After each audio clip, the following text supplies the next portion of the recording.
Bonjour et bienvenue. On est toujours avec les exemples et les exercices sur l'équivalent de Thevenin et Norton. On est rendu à l'exemple 4. Donc nous avons le circuit suivant. Il est composé de deux sources indépendantes et une source dépendante. Donc le courant I0, on le trouve ici.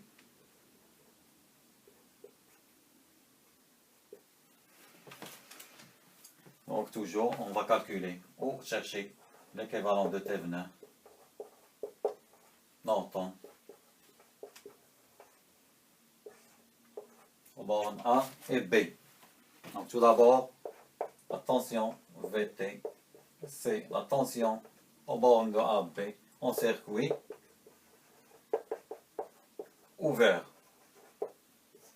Donc en circuit ouvert, on n'a aucun courant qui circule ici. Donc, est 0. Donc le courant il circule dans cette borne-là, c'est-à-dire dans la résistance de 12 ohms.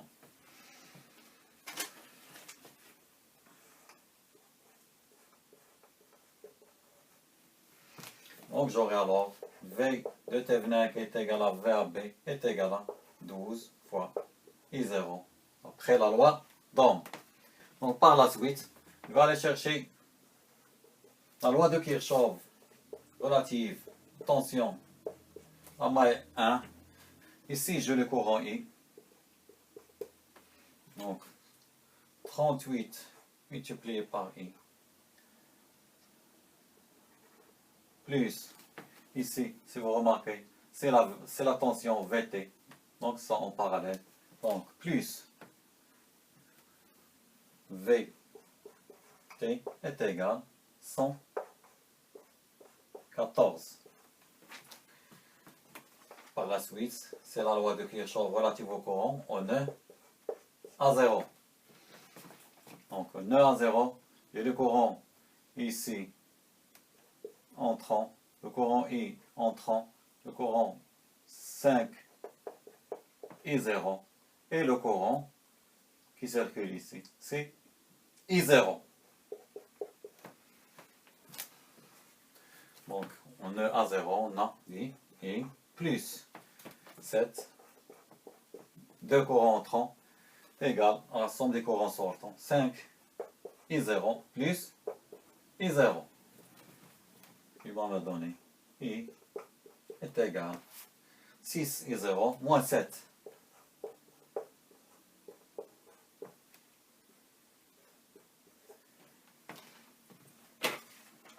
Donc, je cherche ici le courant I0. Et je remplace ici.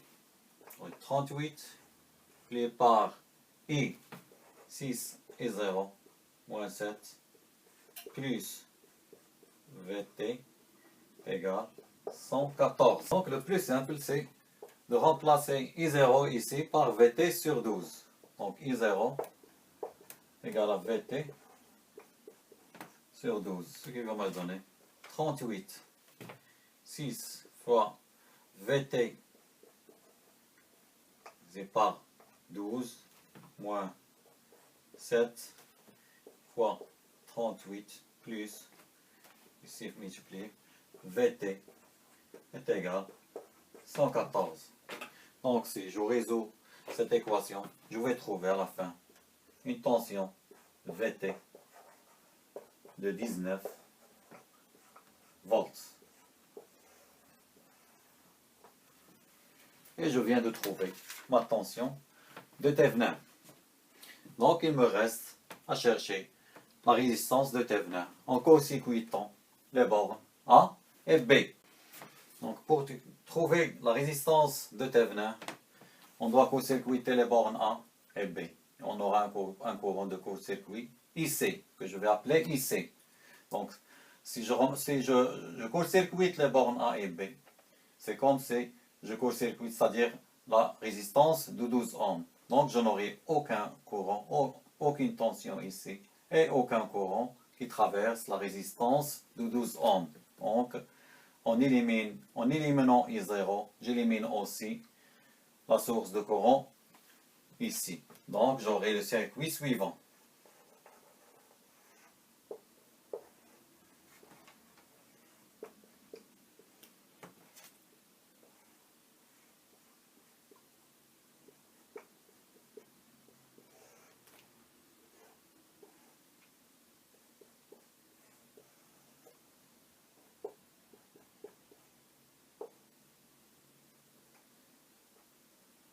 qu'est-ce que je dois calculer? Je cherche le courant ici.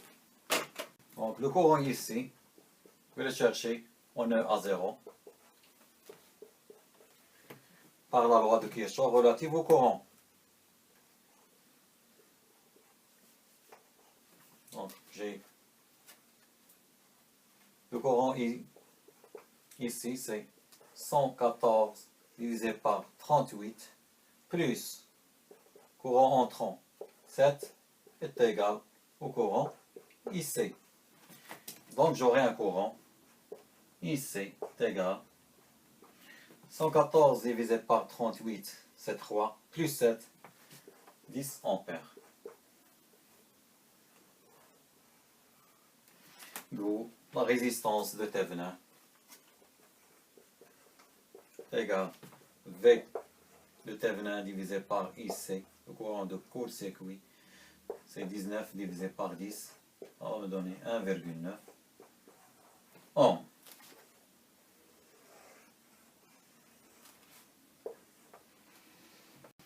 Donc je vais noter ici la résistance de Thévenin est égale à 1,9 ohm. Et j'aurai l'équivalent de Thévenin égale à 1,9 ohm, plus ou moins 19 volts. Pour trouver Norton, je fais la transformation de source comme d'habitude et je trouve le courant IN est égal à 19 divisé par 1,9, ça va nous donner 10 ampères.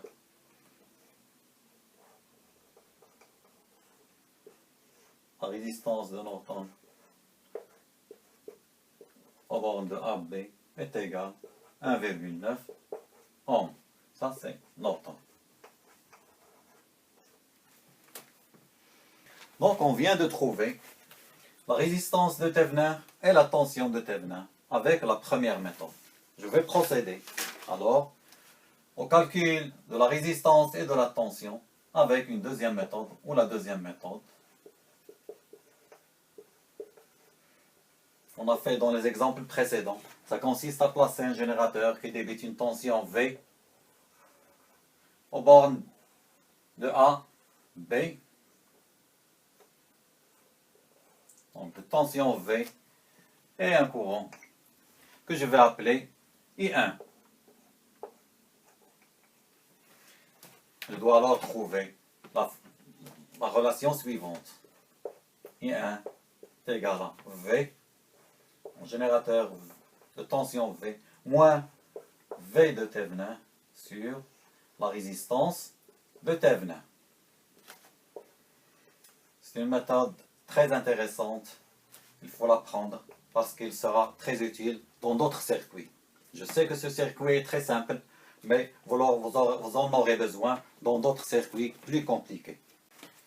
Donc je vais commencer par le nœud 1, c'est-à-dire appliquer la loi de Kirchhoff relative au courant au nœud A0. J'ai ici le courant I, qui est un courant entrant. J'ai le courant de 7 ampères, qui est un courant entrant, est égal au courant sortant de 5I0 plus le courant ici. Je vais l'appeler IX. IX, c'est un courant entrant. Donc, je vais placer ici IX est égal I0 qui passe par la résistance de 12 ohms moins le courant I1 qui est un courant entrant. Donc, j'aurai I plus 7 est égal à 5I0 plus I0 moins I1. Je cherche toujours la relation entre I1, V et la tension de Thévenin et la résistance de Thévenin. Donc, je vais aller chercher I. Donc, I dans la maille 1 est égal. Donc, je vais chercher ici I en appliquant la loi de Kirchhoff relative aux tensions. Maille 1. J'ai moins 114 plus 38 multiplié par le courant I. Ici, j'ai la tension, puisqu'on est en parallèle, c'est la tension V qu'on trouve ici. Donc, plus V est égal, je ferme la boucle, est égal à 0. Donc, j'aurai le courant I qui est égal 114 moins V divisé par 38.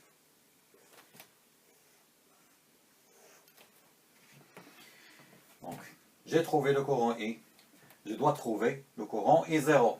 Le courant I0, elle est là. Elle traverse la résistance de 12 ohms. Ici, on est en parallèle. Donc, on aura la même tension ici, la même tension ici. C'est la tension V. Donc, le courant I0, en appliquant la loi d'Ohm, I0 est égal la tension V divisé par 12.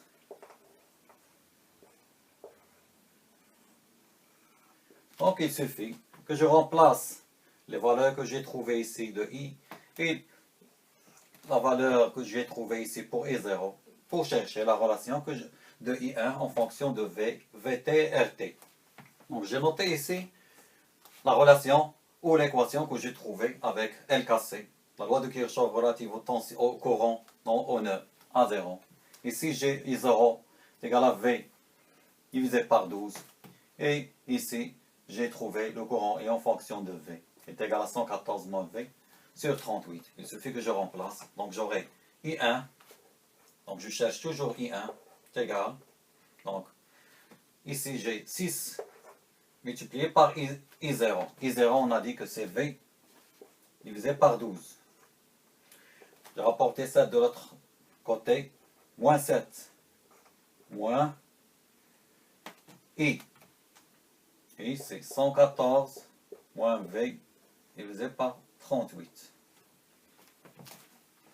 Donc j'aurai I1 est égal, en simplifiant, V sur 12, moins avec moins, ça va donner V sur 38.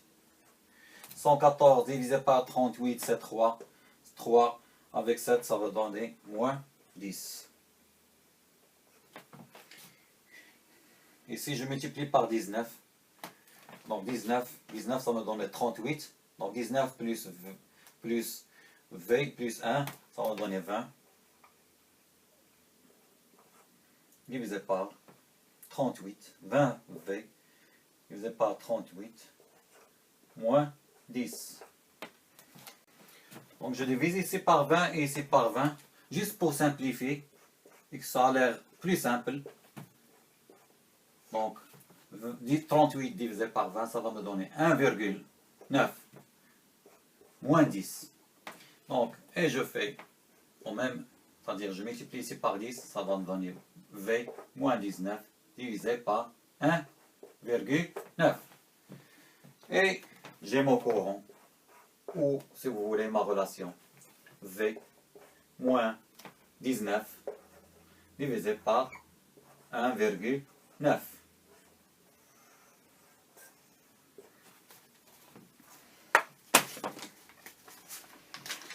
Qu'est-ce que vous remarquez?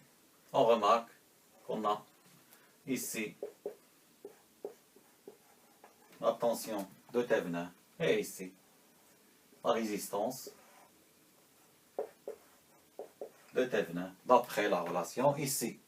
Donc, on est arrivé au même résultat qu'avec la méthode, si vous voulez, avec la première méthode.